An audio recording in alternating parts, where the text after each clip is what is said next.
Have you ever sold a stock that was doing great only to watch it climb even higher? Or maybe you've held on to a losing one, just hoping it would bounce back, but it just kept dropping. Yeah, if that sounds familiar, you are definitely not alone. In this explainer, we're going to peel back the layers and look at the hidden glitches in our own brains that cause us to make some pretty irrational decisions with our money. So, let me just start with a question for you. When you're about to buy or sell, do you think you're being purely logical? I mean, we all try to be, right? We look at the numbers, we do the research, but the truth is, our brains are hardwired in ways that often send us down a completely different and much less logical path. You know, for ages, economic theory was built around this idea of the rational investor, this perfect, logical being, almost like a human calculator, who processes all the facts without any bias and always makes the optimal choice. It's a nice idea, but the reality, well, it's a lot messier. We're actually emotional investors, driven by gut feelings, mental shortcuts, and all the baggage from our past experiences.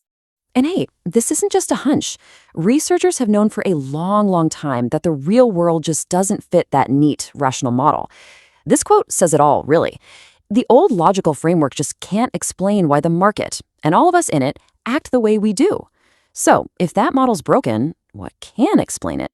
Well, that brings us to the first big piece of the puzzle, our brain's financial glitches. Think of these as predictable bugs in our mental software. They're the mental shortcuts we take that, unfortunately, can end up costing us some serious money. See, a huge amount of what we do and think happens on autopilot. Our brains have these fast, automatic, emotional systems that are amazing for day-to-day survival. But here's the catch. They weren't designed to analyze complex financial data. So when we make these snap money decisions, we're often using this ancient, instinct-driven hardware instead of our slow, more logical mind. A perfect example of this in action is a powerful bias called the disposition effect. This is one of the most well-documented patterns in all of behavioral finance, and it describes a very specific and very human tendency.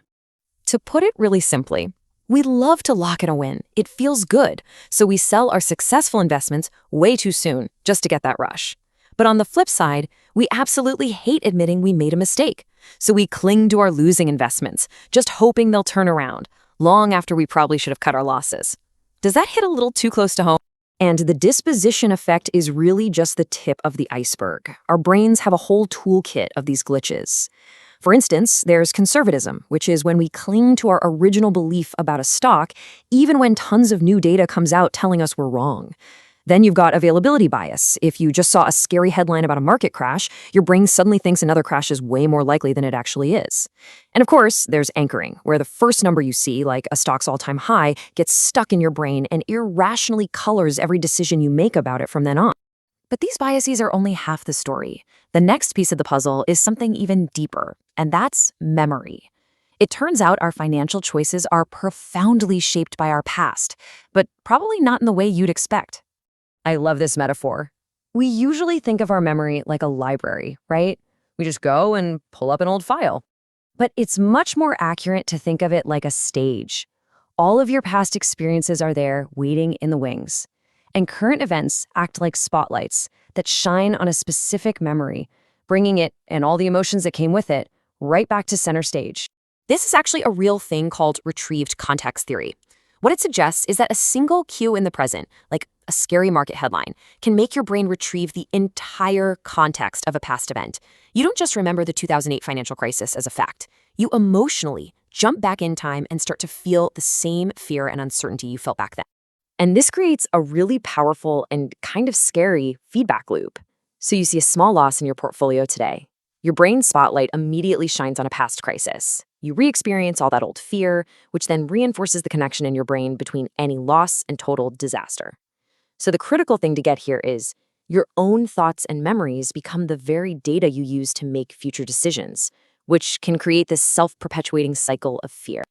Okay, let's go one level deeper. We've talked about biases and memories, but what's actually happening inside our skulls on a biological level?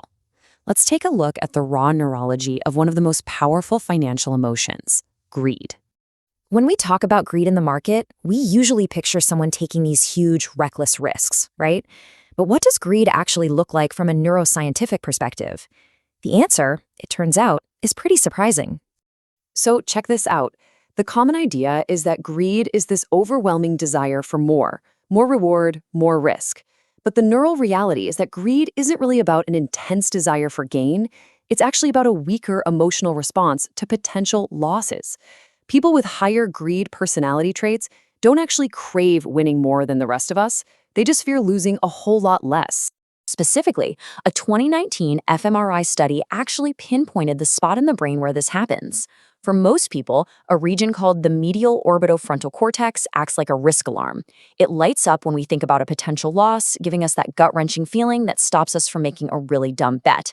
But in greedier individuals, that entire alarm system is just significantly quieter.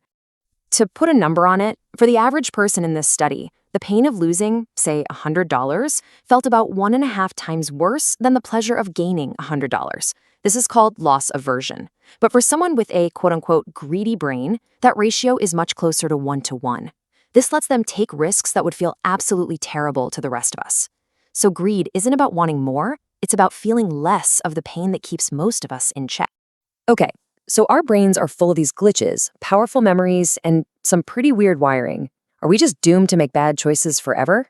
No, absolutely not.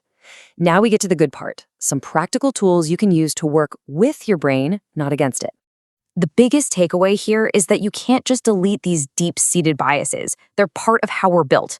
But what you can do is build systems and habits around them, systems that recognize these glitches and help steer you toward more rational, mindful decisions. Self-awareness is really the ultimate investing tool. So here are 4 powerful brain hacks you can use. First, make your goals concrete. Retire comfortably is way too abstract for your brain. Instead, describe it in vivid detail. What does it look like, smell like, feel like? This shortens the psychological distance and makes the goal feel real. Second, use mental contrasting. Vividly imagine achieving that amazing future and then immediately contrast it with your current reality. That gap creates a powerful spark of motivation. Third, and this one is huge, keep a decision journal. The simple act of writing down why you're making a trade forces you to switch from your fast emotional brain to your slow, logical one. And finally, remember that this literally rewires you. Journaling activates your hippocampus, which helps encode new, more rational decision-making patterns over time. So after all this, the most important thing to remember is that making irrational choices doesn't mean you're a bad investor. It just means you're human. These patterns, the biases, the memory triggers, the fear of loss, they're all predictable. And once you can predict them in yourself, that's when you really gain the power to manage them. So I'll leave you with this question to think about. Now that you know about the disposition effect, about anchoring, about the power of memory, which of your own brain's biases are you going to be watching out for the next time you make a decision?